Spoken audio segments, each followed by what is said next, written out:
ये जो 11 साल की अचीवमेंट है मोदी गवर्नमेंट की, उसके ऊपर हम लोग यहाँ पर बात कर रहे हैं कि 11 साल में देश कहां से कहां पर पहुंचा और इन 11 सालों में क्या भारत ने खोया और क्या भारत ने पाया।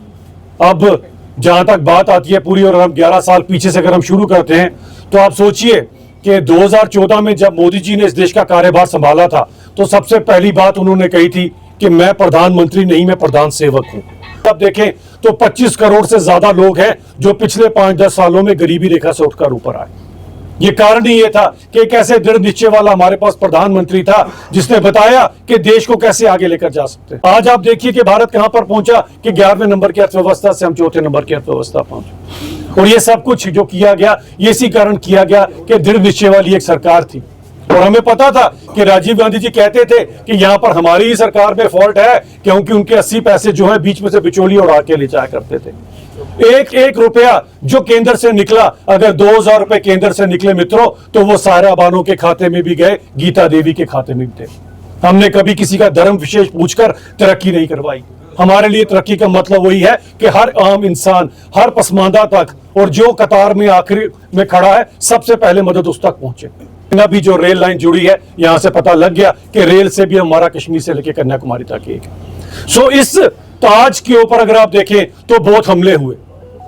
थोड़ा सा पीछे जाएंगे तो आपको याद होगा, और मैं आज यहां से सैल्यूट करना चाहता हूं मकबूल शेरवानी साहब को, शहीद मकबूल शेरवानी साहब को। अगर वो ना होते उस दौर में, उस 47 के दौर में ना होते, तो वो जो पाकिस्तान का मंसूबा था कि हम किस तरह से कत्लो गारत करते हुए कश्मीर पहुंचेंगे, आज हमारा कश्मीर भी वो जो पाकिस्तान अधिकृत कश्मीर है उसके साथ मिला होता, और आज हमारा भी वही हाल होता कि 400 रुपए किलो आटे के लिए हमें भी लाइन में लगना पड़ता। नहीं हो सकता।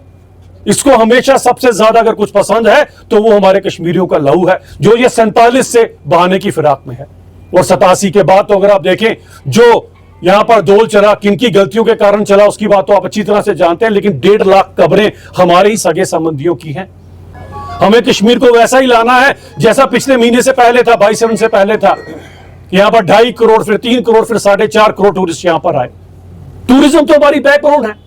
तो आप सोचिए इस टूरिज्म के ऊपर जो हमला हुआ, हम तो चाहते हैं जिस तरह से हिंदुस्तान तरक्की कर रहा है। कल कुछ लोगों को अचानक से ही ध्यान आ गया, वो कहते हैं अमरनाथ की यात्रा हम सबको मिलकर करनी है, हम सबको लोगों का ध्यान रखना है। ये वही पार्टी है जो 2008 में जम्मू को कश्मीर के साथ लड़ा रही थी अमरनाथ लैंड रोक के नाम के ऊपर।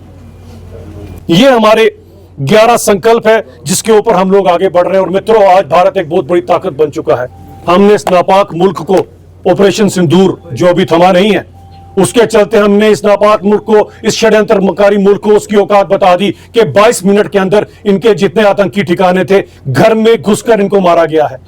आज वहां के जितने भाड़े के टट्टू, जिन्हें टेररिस्ट कहते हैं, वो आज कभी आसिफ मुनीर के पीछे छुपते हैं और कभी इनके प्राइम मिनिस्टर के पीछे छुपते हैं। पर मैं इन टेररिस्टों को यहां से बताना चाहता हूं कि आज कश्मीर भी आपके खिलाफ खड़ा हो चुका है। आपको लगता है किसी चूहे की बिल में पाकिस्तान में कहीं पर भी अगर आप छुपे हैं तो अब इंटरनेशनल बॉर्डर भी हमारे को रोक नहीं सकता। वहीं मारेंगे, वहीं पर ठोकेंगे जहां पर तुम हमारे मासूम लोगों को मारने का षड्यंत्र बुनोगे। सरकार ने लाखों नौकरियों का वादा किया हुआ है, जिसने पहली बार जहमत की थी अपना मैनिफेस्टो बनाने की। इनको चाहिए कि लोगों को एम्प्लॉयमेंट दें। हाँ, मेरी आपसे गुजारिश रहेगी कि हकदार को हक दीजिएगा। भाई भतीजों को नौकरी देना गुनाह नहीं, गुनाह अजीम है।